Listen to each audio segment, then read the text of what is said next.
Hello dear students of class 9th.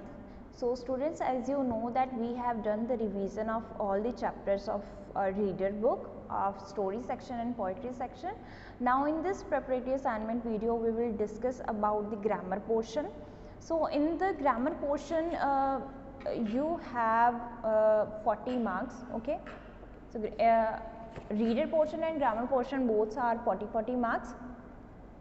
So in grammar you have first prastavna lekhan, nibandh lekhan, which is of 15 marks, then patra lekhan 7 marks, apatith gadyansh 10 marks, and vyavaharik vyakaran, the other chapters, other grammar portion is of 8 marks. Okay, so this is your total 40 marks question paper. So first of all आप एक बार अच्छे से इसको pattern को भी देख लीजिएगा, because first time आप ये पैटर्न के एग्ज़ाम देंगे, ठीक है, पैटर्न के according. So first of all आपको एक प्रस्तावना लेखन निबंध दिया जाएगा, 250 वर्ड्स में आपने उसको लिखना है.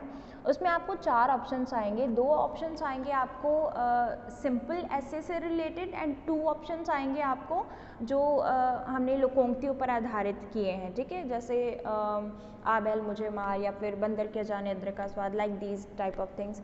सो इनसे रिलेटेड आपको 2 आएंगे और 2 आपको ऐसे सिंपल ऐसे से रिलेटेड क्वेश्चन आएंगे. तो उनमें से आपने एक क्वेश्चन करना है, ठीक है, एक अटैम्प्ट करना है ऐसे.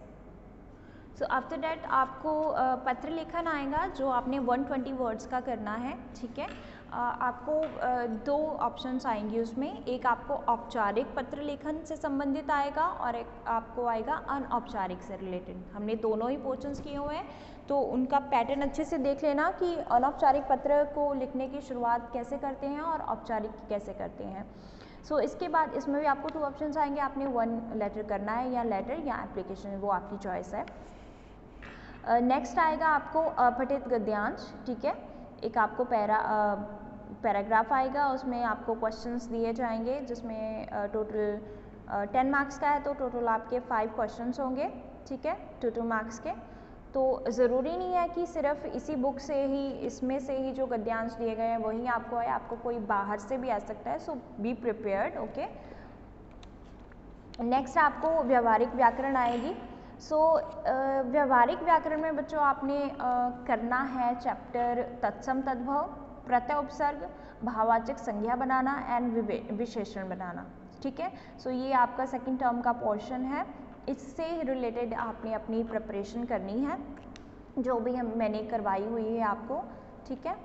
सो एक बार देख लेते हैं कि भाववाचक संज्ञा में जो आपको भाववाचक बनाना है ना, जैसा कि इसमें लिखा हुआ है भाववाचक संज्ञाएं बनाइए, तो इसमें आपने एक बार इनको भी पढ़ना है, ठीक है.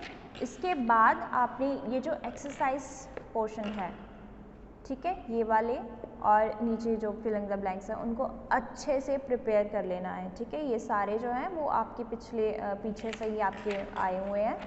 सो बी प्रिपेयर्ड, इस पोर्शन को अच्छे से इनको लर्न कर लो, इनकी रिवीजन कर लो बार बार, ठीक है. यहाँ तक है आपका पेज नंबर है ये 224, ठीक है, 224 225 भाववाचक संज्ञाएं बनाना. नेक्स्ट है आपका विशेषण बनाना. तो विशेषण बनाने में आपको ये सब चीज़ें दी गई हैं, ठीक है, कैसे इक को जोड़कर, इत को जोड़कर, इन सब से हम विशेषण बना सकते हैं. तो इस चैप्टर के भी, इस विशेषण के भी आपने अच्छे से इनको पढ़ना है, ठीक है. उसके बाद आपने ये एक्सरसाइज कंप्लीट करनी है इसकी. आई होप आपने कर ली होगी, अगर नहीं की तो एक बार एक्सरसाइज को अच्छे से कंप्लीट कर लो, ठीक है. इसको रिवीजन करो, इसकी प्रैक्टिस करो लिख लिख के. तो एक्सरसाइज इनकी आपने अच्छे से प्रिपेयर करनी है. मे बी की एक्सरसाइज में से ही आपको क्वेश्चन पेपर में आ जाए, हु नोज़, ठीक है. तो एक्सरसाइज आपने सारे चैप्टर, जितने भी हमारे चैप्टर्स हैं एग्जाम ग्रामर पोर्शन के, आपने उनकी एक्सरसाइज ज़रूर करनी है, ठीक है. सो ये है हमारी एक्सरसाइज 244 और 245 पेज पे, ठीक है, विशेषण बनाना.